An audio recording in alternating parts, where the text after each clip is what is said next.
কথা মালিক ঠিক ওইভাবে ডাকতে থাকেন, ইয়া আইয়ুহাল ইনসান মা গররাকা বিরাব্বিকাল কারীম, মা গররাকা বিরাব্বিকাল কারীম। ও মানুষ, মা গররাকা বিরাব্বিকাল কারীম, ওই করিম রবের ব্যাপারে তোর কে রে ধোকায় ফেলা দিল, কেন ধোকায় ফেলে গেল? আর আমি করিম রব না চাইতেই তোরে কত কত নিয়ামত দিছি, উনি কি দিছেন? ওনার জালিম নিজের চেহারাটা দিকে তো আগে একটু তাকা।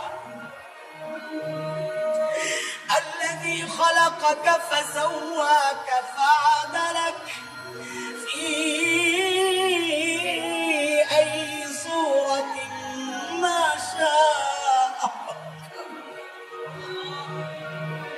দেখ না তাকায়া কি সুন্দর দুটা চোখ লাগাইয়া দিছে, দেখ কি সুন্দর একটু ভুরু লাগাইয়া দিছে, দেখ আরে কি সুন্দর নাক কান দিছে, দেখ তুই ওই চোখ দিয়ে আমারই নাফরমানি করতেছস। আরে দোস্ত যুবক, এই চোখ দিয়ে যখন আরাম জায়গায় তাকাও তো মালিক তখন পেছন থেকে ডাকতে থাকেন, এই এই তুই কি করস? এই চোখ তো তোরে ওই নায়ক নায়িকা দেয় নাই, আমি আল্লাহ দিছি, তাও না চাইতেই দিছি। ওই চোখ দিয়ে তুই আমার নাফরমানি করতেছস। তুমি হেডফোন ইয়ারফোন কানের মধ্যে ঢুকায়া যখন গানগুলো শুনতেছ, তোমার খবর নাই, তোমার ওই দিল নাই, তুমি ওই ডাক শুনো না, মালিক পেছন থেকে ডাকতেছেন, এই তুই কি করস? ওই কান তো গায়ক গায়িকা দেয় নাই, আমি আল্লাহ দিছি ওই কান, আমি আল্লাহ দিছি। ওই করিম রব্বে তুই কেমনে ভুলে গেলি? মা গররাক বিরব্বিকাল কারীম।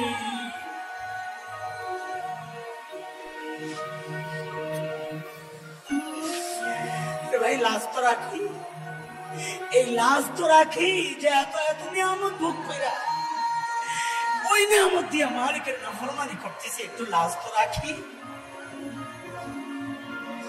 লাজ রাখলে ইনশাআল্লাহ গুনাহ থেকে বাঁচা সহজ হয়ে যাবে ইনশাআল্লাহ। আরে শোন শোন, তোর নেতা তোর জন্য কয়দিন জেল খাটছে রে? তোর নেতা তোর জন্য যুবক কয়দিন জেল খাটছে? খাটছে জেল তোর জন্য না, নিজের জন্য। আরে তোমার নেতা তোমার জন্য কয়দিন রক্তাক্ত হয়েছেন? তোমার নেতা কয়দিন তোমার জন্য মাথা টুকরা টুকরা ক্ষত বিক্ষত করেছেন? কয়দিন তোমার নেতা তার দন্দান মুবারক শহীদ করেছেন? কয়দিন তোমার নেতা না খায়া ছিলেন? আরে কয়দিন তোমার নেতা তোমার জন্য অপেক্ষা করেছেন? না চাইতেই মালিক এমন এক নেতা মুহাম্মদুর রাসূলুল্লাহ সাল্লাল্লাহু আলাইহি ওয়াসাল্লাম দিয়েছেন, যিনি আমার আর তোমার জন্য ক্ষত বিক্ষত হয়েছেন, যিনি আমার আর তোমার জন্য জেল খেটেছেন, যিনি আমার আর তোমার জন্য মাথা মুবারক তার ক্ষত বিক্ষত হয়েছে, দাঙ্গা মুবারক শহীদ হয়েছে। আরে এমন এক নবী দিয়েছেন, যেই নবী আজও আমার আর তোমার জন্য অপেক্ষায় বসে আছেন। আমরা যাব সুপারিশ কইরা মালিকের দরবার থেকে আমাদেরকে ছাড়াইয়া নিয়া এরপর আমাদেরকে নিয়ে জান্নাতে ঢুকবে। ওই করিম রবের একটু লাজ তো করো, কেমনে গুনাহ করবা? ওই করিম রব যে তুমি না চাইতে এত এত নিয়ামত দিয়া তোমার দিকে তাকায় রয়েছেন, তুমি কেমনে গুনাহ করবা? শুধু কি তাকায় রয়েছে? শুধু কি তাকায় রয়েছে? কোরআন বলে শুধু তাকায় থাকেন না, মালিক তো পিছন থেকে ডাকতে থাকেন, ডাকতে থাকেন, এই এই তুই কি করস? তুই যে নিয়ামত দিয়া গুনাহ করতেছস, এই নিয়ামতটা আমি তোরে না চাইতেই দিছিলাম। এখন তুই আমার ওই নিয়ামতকে আমার নাফরমানির মধ্যে তুই লাগাইতেছিস। এই লাজ যদি দিলের মধ্যে বসাইতে পারে যে আমার মালিক আমার দিকে সরাসরি তাকায় রয়েছেন, ওত পাইতে রয়েছেন, খাপ করে যে কোনো মুহূর্তে ধরতে পারে। ইন্না আখযাহু আলীমুন শাদীদ, ধরলে মনে করেন হালকা ধরা ধরবে, ভয়ঙ্কর কঠিন এটা। ইন্না আযাবা রাব্বিকা লাশাদীদ, কঠিন কঠিন আল্লাহর আযাব, ধরলে ছাড়া পাইবে না।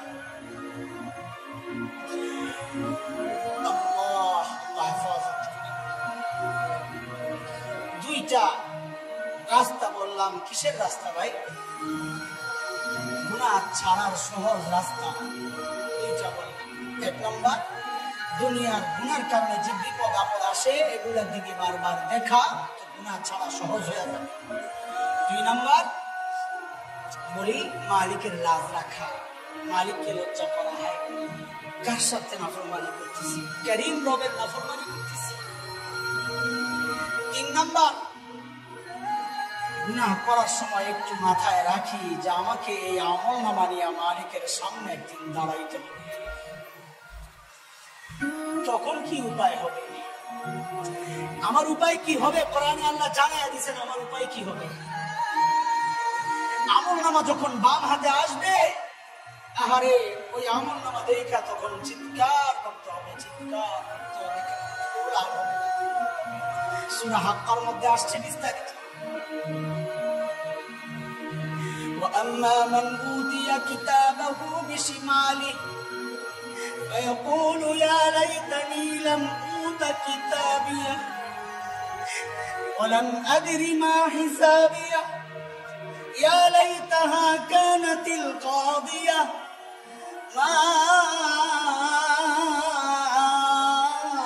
أغنى عني ماليه هلك عني سلطانيه। আল্লাহ বলতেছেন যারা আমলনামা বাম হাতে আসবে তখন চিৎকার করে করে কাঁদবে আর বলবে ইয়া লাইতানি লাম উতা কিতাবিয়া, আরে আমলনামা যদি আমার না দেওয়া হতো। এখন উপায় কি? ওয়ালাম আদরি মা হিসাবি, আমি জানি না আমার হিসাব কি হবে। ইয়া লাইতাহা কানাতিল কাদিয়া, আরে মৃত্যু পর্যন্তই যদি সব শেষ হয়ে যেত। দুনিয়ায় মালের বাহাদুরি দেখাইছি, ক্ষমতার বাহাদুরি দেখাইছি, মা আগনা আন্নি মালিয়া, আজকে আমার মাল আমাকে বাঁচাইতে পারে নাই। হালাকা আন্নি সুলতানিয়া, ক্ষমতাও শেষ। এখন আমার খুলবে, খুইলা তো পিলে চমকায়া যাবে। হায় হায়, সূরা কাহফে আসছে আমলনামা দেখে চিৎকার করে করে কাঁদবে আর বলবে মালি হাদাল কিতাব লা ইউগাদিরু সগীরাতান ওয়ালা কাবীরাতান ইল্লা আহসাহা। এটা কেমন আমলনামা? আমার একটা ছোট গুনাহ ছুটে নাই, একটা বড় গুনাহ ছুটে নাই, সব দেখি লেখা হয়ে গেছে। এখন কি করব? অস্বীকার করবা? সুযোগ নেই।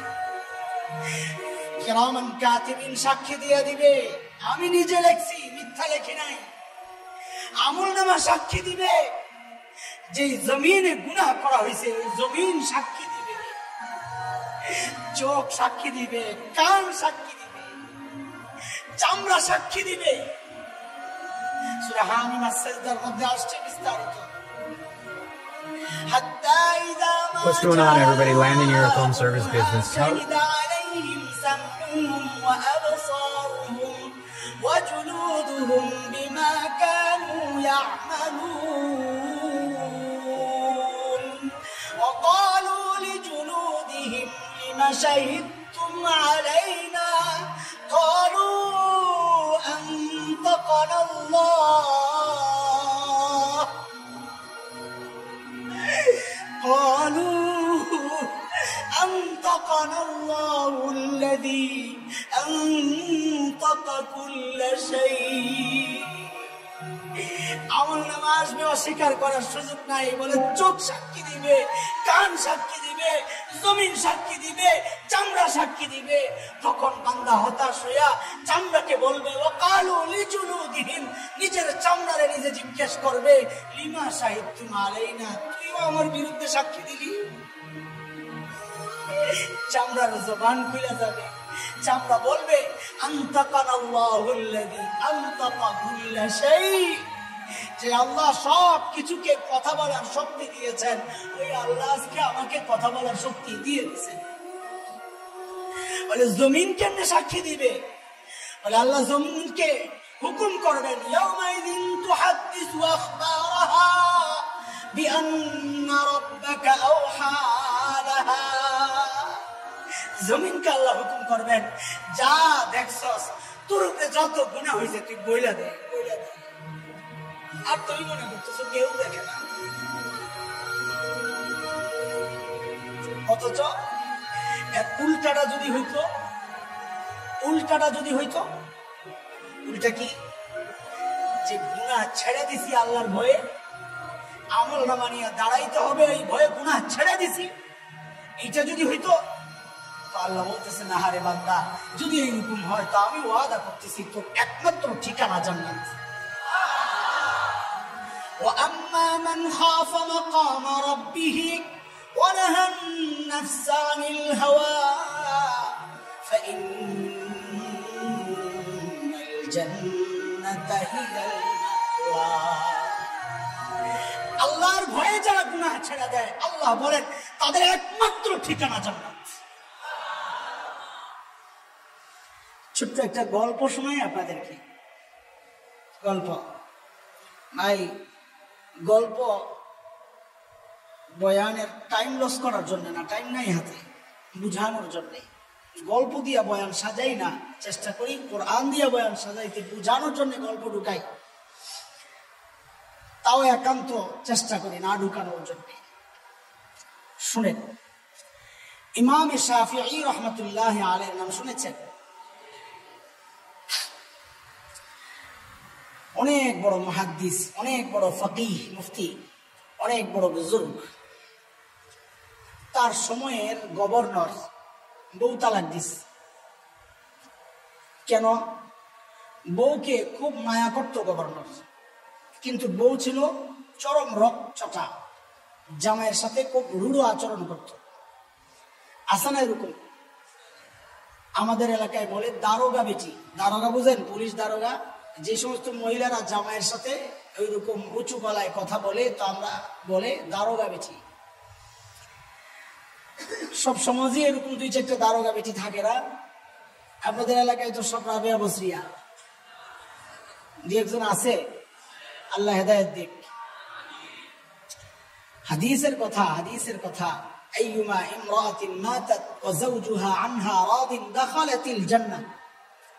কোন নারী যদি এই অবস্থায় মারা যায় যে তার স্বামী তার উপর রাজি, আল্লাহর নবী বলেন যে সে জান্নাতে ঢুকে যাবে, যদি ঈমান থাকে আর কি। ঈমান মূল শর্ত।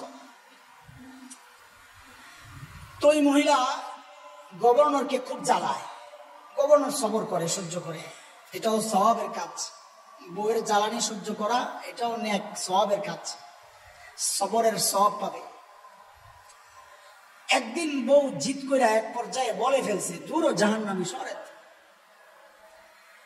আল্লাহর বান্দার এটা দিলের মধ্যে বড় চোট লাগছে। এতদিন গালাগালি করছস, কিচ্ছু বলি নাই, ঠিক আছে, কয়দিন গেলি গাই শেষ, এখন শেষমেশ আমারে জাহান্নামী বানায় দিলি তুই। মনের মধ্যে খুব ঘিন লাগছে, পেস্টিতে লাগছে এটা। তো মনে মনে চিন্তা করতেছে, আমি যদি জাহান্নামী হই আর তুমি জান্নাতি, তো আখিরাতে তো আমাদের মিলন হবে না, দুইজন দুই জায়গায়। তো আখিরাতের অনন্তকাল যদি একসাথে থাকতে নাই পারি, আর এই দুনিয়ার ক্ষণস্থায়ী জিন্দেগিতে একসাথে দায়িকা লাভ কি? ওটা গভর্নরের ভিতরে ঘুরতেছে। তো জিদ করে দিছে তালাক, যা, আমি যদি জাহান্নামী হই তো তোর 3 তালাক দিলাম, যা। শয়তান তার একটা ভূমিকার কথা আপনাদেরকে শোনাই। স্বামী স্ত্রীর মাথার মধ্যে সারাক্ষণ শয়তান খালি এই পুশ করে, জামাইরে বুঝায়, এটা তোর মতন এমন একটা পাড়া, তুই চাইলে আরো একটু ভালো বিয়ে করতে পারতি, কিসের অভাব তোর? তোর চেয়ে অসুন্দর, টাকা পয়সা নাই, তার বউ দেখ কি স্মার্ট, কি সুন্দর। তো এর আফসোস লাগে খুব, আর বউর সাথে খারাপ ব্যবহার করে। বউরে বুঝায়, তোমার মতো এরকম সুন্দরী নারী, এইরকম একটা পোলার লগে ঘর সংসার করো, কপালটা তোর মা তোর বাবা তোর জীবনটাই শেষ করে দিল। এটা বউরে বুঝায়। তোর বউ লাগালাগি করতে করতে এক পর্যায়ে তালাক হয়। যেই না তালাক হয়, শয়তান সাথে সাথে ইউটার্ন হয়, পুরা পল্টি। এখন জামাইরে যায় বুঝায়, হায় হায় করলি কি, বেটির কিছু দোষ আছে কিন্তু গুণও তো অনেক আছে মাশাআল্লাহ। মাথায় তখন ঘুরতে থাকে, হাই কি করলাম, অনেক গুণও তো আছে মাশাআল্লাহ। আর বউরে বুঝায়, করলি কি, জামাই পাইছস, আরে ওই রকম টাকা পয়সা হয়তো নাই, কিন্তু তোর জন্য তো দিলটা খুইলা তোরে ভালোবাসে। হ্যাঁ, কত শয়তান আছে টাকা পয়সা কামায় কিন্তু আরেক বেটির সাথে খাতির, এই বেটা তো এই কাম করে না। বেটিরে তখন বুঝায়, তখন শয়তান এডিরে আবার মিলাইতে চায়, এইগুলা ঢুকায়া ঢুকায়া তখন অস্থির হয়ে যায়। তালাক দেওয়ার আগে তালাক দেওয়ার জন্য অস্থির হয়ে যায়, দেওয়ার পরে দেখবেন মিলার জন্য অস্থির হয়ে যায়। কারণ কি, ওই শয়তান পল্টি মারছে। তখন হুজুরদের কাছে দৌড়ায়, এক হুজুরের কাছে যায় বলে, হুজুর তালাক 3টা দিয়েছি ঠিক আছে, কিন্তু রাগের মাথায় দিছিলাম না, দেখে কোন রকম ফতুয়াটা নিজের মতো আনা যায় কিনা। হুজুর রাগের মাথায় তালাক দিছি। আরে বেটা, খুশির মাথায় আবার কেউ তালাক দেয় নাকি? কই থেকে আইলো এই মাসালা? যখন দেখে হুজুর তালাকের ফতুয়া দিয়ে দিছে, হুজুর বাদ যা আরেক হুজুরের কাছে, হুজুর বাচ্চা কাচ্চা আছে, কি করি কোন? তো রাগের মাথায় তালাক দিয়ে হুজুর ফেরত আনার কোন সিস্টেম টিস্টেম আসেনি, কি জানি একটা আছে বলে হুজুরের মধ্যে বের করতে চায়, ওই হিল্লা বিয়া। আর দোষ পরে মৌলবীরা হিল্লা বিয়া করায়। তুমি যে যায় গুতাও, হুজুর পুরো রাস্তা টাস্তা আসেনি, এটা দোষ না। তো হুজুর বলে, ভাই হিল্লা টিল্লা করা যাবে না, যে হিল্লা করে নবী তার উপর লানত করছেন, যার জন্য করে নবী তার উপর লানত করছেন। লানা রাসূলুল্লাহ সাল্লাল্লাহু আলাইহি সাল্লাম আলাল মুহাল্লিল ওয়াল মুহাল্লাল। আমি পারুম না ভাই। তো এখন কি করা? বউ তো তালাক হয়ে গেছে। তো এক ভাই এসে বুঝায়, আরে এই মাযহাব মাইনা বিপদেই পড়া লাগে, তুমি এক কাম করো, বংশাল যাও, বড় হুজুর আছে সহি আকীদার, কি সহি আকীদার হুজুর আছে, বংশাল যাও। তো বংশাল গেছে। তো আমাদের আহলে হাদিস ভাইদের মাসআলা একসাথে দিলে হবে না, একটাই হবে। তো উনি শুই না বলছে যে না, 3 তালাক হয় নাই, এখনো সুযোগ আছে, বউ বিয়া একসাথে থাকতে পারো, রুজু করতে পারো, তালাক একটা হয়েছে। তো বাড়িতে আসছে, কয় না বংশালের হুজুর বলছে তালাক হয় নাই। আরে হুজুর তো আহলে হাদিস। আজকে থেকে আমি আহলে হাদিস। আপনারা মনে করছেন বানায়া বলতেছি? আরে আমার মহল্লার ঘটনা শুনাইতেছি আপনাদেরকে। এগুলা কোত্থেকে হয়েছে? ওই যে শয়তান তালাক দেওয়ার আগে একটা চেহারা ছিল, তালাক দেওয়ার পর চেহারা পুরো ঘুরে গেছে। গুনার মধ্যে লাগাইতে হবে। লা হাওলা ওয়ালা কুওয়াতা ইল্লা বিল্লাহ। কোন পক্ষকে তাচ্ছিল্য করা আমার মাকসাদ না, আমাদের চরিত্র বলতেছি। তাদের মাসআলা আর হাদিস ভাইদের মাসআলা তারা বয়ান করবেই, এটাই স্বাভাবিক। আমি চিন্তা করাইতেছি যে আমাদের চরিত্রটা কি, যে নিজের বউ টিকানোর জন্য আমরা মাঝে মধ্যে মাযহাবও ছেড়ে দিই। বুঝে আসছে কথা? আবার বলে না হুজুর আহলে হাদিস করে গাইলে গেছে। আমরা গাইলে না লোক না, বরং গালি খাওয়ার লোক। আলহামদুলিল্লাহ, বহু গালি খাইছি, খায় খায় আবার মাফও করে দিস। থাক ভাই, তুই আমারে মাফ করে দিস, কষ্ট পাইলে আমিও মাফ করে দিস। হাসরে যেন কেউ কারোর জন্য আল্লাহর সামনে দাঁড়াইতে না হয়। তো ইমামে শাফিঈর কাছে এই খবর পড়ছে যে গভর্নর তো বড় বিপদে পড়ছে, বউ তালাক হয়েছে কি হয় নাই। কারণ সে বলেছে আমি যদি জাহান্নামী হই তাইলে বউ তালাক। এমন লোক জাহান্নামী না জান্নাতীরা আল্লাহ ছাড়া কে জানে। কাজেই তালাক হয়েছে কি হয় না তাও জানে কে? তো আমি কি করবো? হন বউ রাখবো না জানে তো আল্লাহ। পড়ছে না বিপদে। ইমামে শাফিঈ বলে না, আমার কাছে আয়। মাসালা ভেজাল লাগলে কার কাছে যাইতে হয়? কথা বলে না? আরে কার কাছে? উলামায়ে কেরামের কাছে। তোমাদের ভেজাল আরো বাড়ে। এক মাসালায় পেশ লাগছে, 2 দিন পরে শুনি আরো 2টা পেশ লাগছে। কেন? তুমি তো মাসালায় পেশ লাগলে আলেমের কাছে যাও না, তুমি যাও ফজিলাতুল শেখ আল্লামা মুফতি ইন্টারনেট লানাতুল্লাহি আলাইহির কাছে। পেশ তো বাড়বেই, পেশ কমবে না, জিন্দেগিতে কমবে না। ইমামে শাফিঈ রাহমাতুল্লাহি আলাইহির কাছে যখন যায় এই মাসআলা বলছে যে হুজুর আমি বলছি যদি আমি জাহান্নামী হই তো তুই 3 তালাক। এখন আমার বউ তালাক হয়েছে কি হয় না আমি তো বুঝতেছি না। তো ইমামে শাফিঈ বলেন আচ্ছা ঠিক আছে, মাসআলা আছে, অসুবিধা নেই। আপনি বলেন জীবনে আল্লাহর ভয়ে কোনোদিন গুনাহ ছাড়ছেন এমন কোনো ঘটনা কি মনে পড়ে? তো গভর্নর অনেকক্ষণ চিন্তা করে বলতেছে হ্যাঁ একটা ঘটনা আমার মনে পড়ে। আমি একদিন অফিস টাইম, যেই টাইমে সাধারণত আমি ঘরে ঢুকি না, হঠাৎ ঘরে ঢুকলাম। তো আমার ঘরের কাজের মেয়েটা বেশ সুন্দরী, সে আমার ঘর বুঝাচ্ছিল, আমি নাই। আমি ঢুকাই তারা দেখে আমার দিলের মধ্যে গুনার ইচ্ছা জাগছে। তখন আমি দরজাটা লাগাই দিছি ওই ইচ্ছায়। মেয়েটা ছিল বুজুর্গ আল্লাহ ওয়ালা, সে আমার মতলব বুঝেই সাথে সাথে ডাক দিয়ে বললেন ইয়া মালিক ইত্তাকিল্লাহ, ও মালিক আল্লাহকে ভয় করো। কথা যখন দিল থেকে বের হয় তো এটা দিলে যায় ঢোকে। আমাদের ওয়াজ মাহফিলে কাজ হয় না কেন?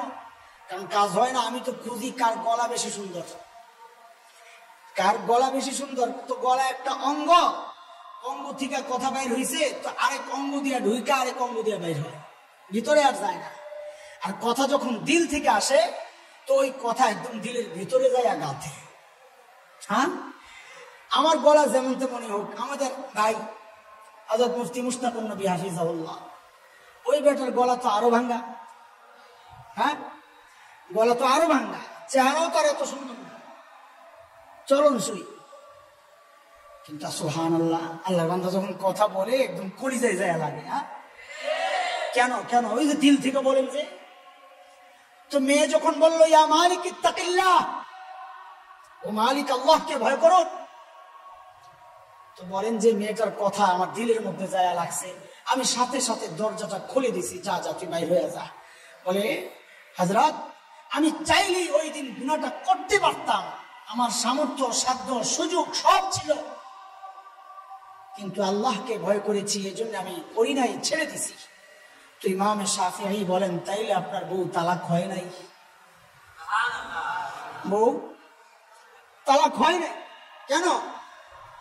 কারণ আপনি তো জান্নাতি, আপনি তো বলছেন আমি যদি জাহান্নামী হই তবুও তালাক। আপনি তো জাহান্নামী না, আপনি জান্নাতি। বলে আমি যে জান্নাতি সার্টিফিকেট আপনি কেমনে দিলেন? কারে গাদা, আমি কোত্থেকে দেব? জান্নাতের মালিক যে আল্লাহ, সার্টিফিকেট দিছেন ওই আল্লাহ। কারণ আল্লাহ কোরআনে বলেছেন وَأَمَّا مَنْ خَافَ مَقَامَ رَبِّهِ وَنَهَى النَّفْسَ عَنِ الْهَوَى فَإِنَّ الْجَنَّةَ هِيَ الْمَأْوَى। যে ব্যক্তি আল্লাহর ভয়ে গুনাহ ছেড়ে দেয়, আল্লাহর সামনে আমাকে দাঁড়াইতে হবে, এই ভয়ে যদি কেউ গুনাহ ছেড়ে দেয় তো আল্লাহ স্বীকৃতি দিচ্ছেন তার একমাত্র ঠিকানা জান্নাত। তুমি তো আল্লাহর ভয়ে গুনাহ ছাড়ছো, তো তুমি জান্নাতি। কাজী বউ তালাক হয় নাই। সুবহানাল্লাহ। 3টা বিষয় বললাম, যেভাবে চললে, যে রাস্তায় চললে গুনাহ ছেড়ে দেওয়া আমাদের জন্য সহজ হয়ে যাবে। সময় আছে আর একটু 5-10 মিনিট। হুজুর কায়না আস্তে আস্তে 9:30 বাজে বলছে মাশাআল্লাহ। হ্যাঁ, আর ভাই আশা আল্লাহর ওলি ওয়াজ করছে, কোন এলাকায় যদি বুজুর্গের কবর থাকে ওই এলাকায় অন্য অন্য কবরবাসীর উপর আল্লাহর রহমত আসে। বুজুর্গ ওয়াজ করে ঘরে গেছে, দেখে যে বাইরে চিল্লাচিল্লি হয়, তো খাদেমদের পাঠাইছে খবর লতো যায়, মানুষ কেন চিল্লাচিল্লি করতেছে, কি সমস্যা, কোনটা বইলা কোন বিপদে হইল আমার। তো খাদেম বাইরে যায়, যা শুনলো দৌড়ে এসে তাড়াতাড়ি গাঠটি গোল করেন, এই এলাকা দেরি করা যাবে না। কি জন্যে?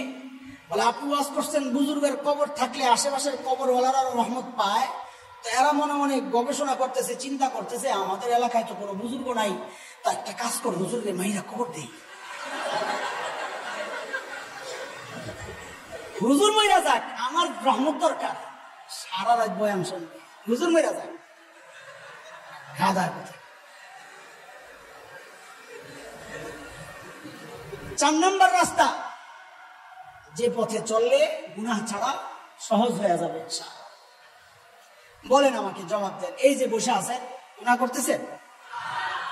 এই জন্য আমরা মাহফিলে বলি কি যে ভাই বয়ান ভালো লাগে নাই, চুপচাপ বসে থাকো, মজা লাগে নাই বসে থাকো, তাহলে ফায়দা আছে। কেন? যতক্ষণ বসে আসো ওই টাইমটা তুমি গুনাহমুক্ত আসো, ফায়দা থেকে খালি না। তো এই যে বসে আছেন, গুনাহ করতেছেন? করতেছেন? কেন করেন না? পরিবেশ আপনাকে গুনাহ করতে দেয় না। এই পরিবেশ আপনাকে গুনাহ করতে, এই যে গুনাহ থেকে বেঁচে আছেন, খুব কষ্টে আছেন নাকি না সহজ? কি বুঝা গেল? নেককারদের সোহবতে থাকলেও গুনাহ ছাড়া সহজ হয়ে যায়। এটা হলো 4 নম্বর রাস্তা। আল্লাহ ওয়ালার সোহবতে যাও, বুজুর্গদের কাছে যাও, বেশি বেশি তাদের সাথে বসো, সময় দাও, তো ইনশাআল্লাহ গুনাহ ছেড়ে দেওয়া সহজ হয়ে যাবে। সহজ ভাবে বলি, একদম ভাইঙ্গা বলি কথাগুলা, মানে কারো কাছে যাই বাইয়াত হও, কারোর সাথে ইসলাহি সম্পর্ক করো, এগুলো বললে আবার অনেক ভাই কষ্ট পায়। এই পীর মুরিদ এগুলো করতে চাই,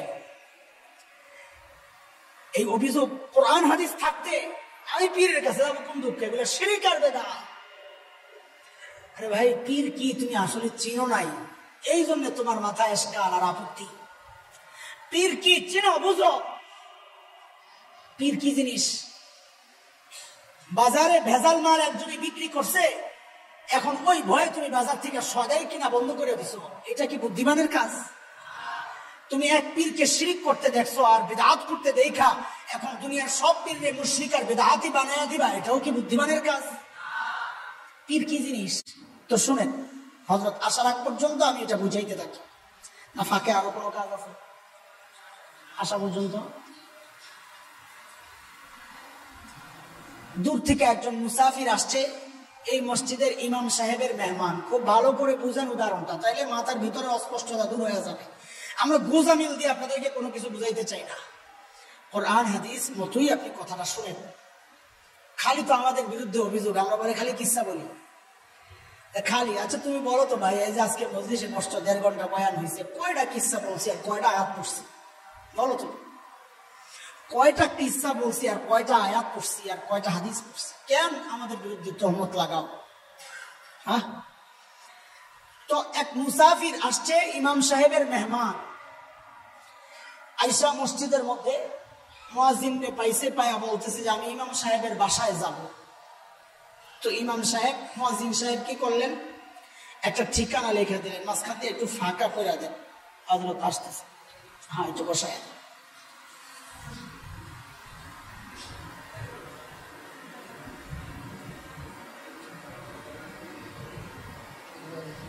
হ্যাঁ বসুন বসুন, এ ফাঁকে একটু পানি খাওয়া এলান আছে।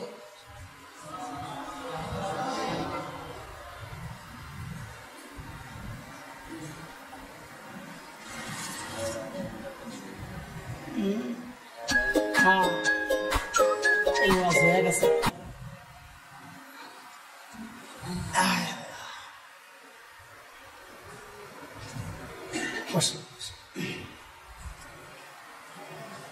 তো মুয়াজ্জিন সাহেব কি করছেন? একটা কাগজের মধ্যে ইমাম সাহেবের বাসার ঠিকানা লেখা দিয়েছেন, যেদিক দিয়ে সোজা যাবা, ডাইনে যাইয়া বামে, বামে যাইয়া ডাইনে, এরপরে সোজা, এরপরে দেখবা কাঞ্চন ব্রিজ, ব্রিজের রাস্তা পার হইলে একটা 4 তলা বিল্ডিং, ওটা 3 তলা ইমাম সাহেব থাকে, সুন্দর করে লিখে দিচ্ছে। তো আল্লাহর বান্দা স্লিপটা পায়া, আমি তো লেখাপড়া জানি না, এখন এই স্লিপ তার কোন দাম আছে? তো মুয়াজ্জিন সাহেব কি করছেন? আচ্ছা আচ্ছা সমস্যা নাই, একটা খাদেমকে ডাক দিছে, ভাই এদিকে আসো, ইনি আমাদের ইমাম সাহেবের মেহমান, ইমাম সাহেবের বাসায় পৌঁছায় দিয়ে আসো। তো খাদেম আগে আগে হাঁটে, মেহমান পিছনে পিছনে হাঁটে। বলেন আপনারা, খাদেম যে ইমাম সাহেবের বাসায় নিয়ে যাচ্ছে, এই পথটা কি মাটির নিচে দিয়া, আসমানের উপর দিয়া? এটা ওই পথ যেই পথের কথা এই কাগজে লেখা আছে। তো তোমার জন্য রাহবার লাগলো কেন? তোমার জন্য একজন সাথে দেওয়া লাগলো কেন? কারণ তুমি লেখা পড়তে পারো না। তো তোমার জন্য সহজ কোনটা? ওই একজনের পিছনে পিছনে যাওয়া, ঠিকানা মতো। সে কথা বুঝে আসছে? তাড়াতাড়ি এরা আসতে দেন, যতক্ষণ থাকবে আমরা ডিস্টার্ব। আগে কইবা না আমার লগে পানি আনতেছে, দেন দেন, দখল দিয়ে দিলাম আগে। এবার কে নিয়ত করছিল খাইতে আমি জানি না, আমার জন্যই মাশাআল্লাহ জাযাকুম।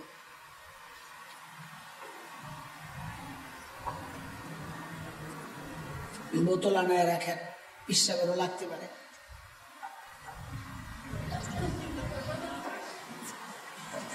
তুই আসলে মায়েরই খাবি আজকে।